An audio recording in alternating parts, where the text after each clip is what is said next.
Hello বন্ধুরা, কেমন আছো তোমরা? আশা করছি সবাই ভালো আছো, সুস্থ আছো। শুনেছিলাম জামশেদপুরে রামনবমী অনেক ভালো করে পালন করা হয়, তাই সেইটা দেখার জন্যে বিকেল বিকেল বেরিয়ে পড়েছিলাম রাস্তাতে।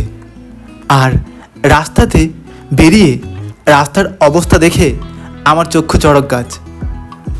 যেই রাস্তাতে অন্য সময় গাড়ির ভিড়ে রাস্তা পারাপারের উপায় নেই, এখন সেই রাস্তা জুড়ে রাম ভক্তদের ভিড়। আর আমিও সেই ভিড় দেখে কিছুটা আনন্দে এবং এক্সাইটমেন্টে এগোতে লাগলাম। তারপর চোখের সামনে দেখলাম এখানে কিছু একটা খেলার মতো কিছু একটা হচ্ছে।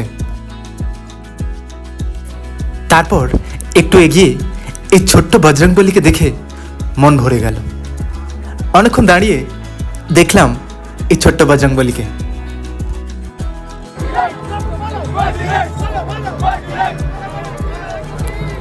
তারপরে আবার এগোতে শুরু করলাম এবং পুরো রোড জুড়ে রাম ভক্তদের ভিড়।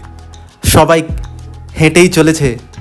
এই ভিড়ে এগোতে এগোতে একটা জিনিস চোখে পড়লো যে প্রত্যেকটা মোড়ে মোড়ে এরকম ছোট ছোট তাঁবু খাটিয়ে ভক্তদের জন্যে ছোলা, শরবত এবং নানা রকম খাবারের ব্যবস্থা রয়েছে।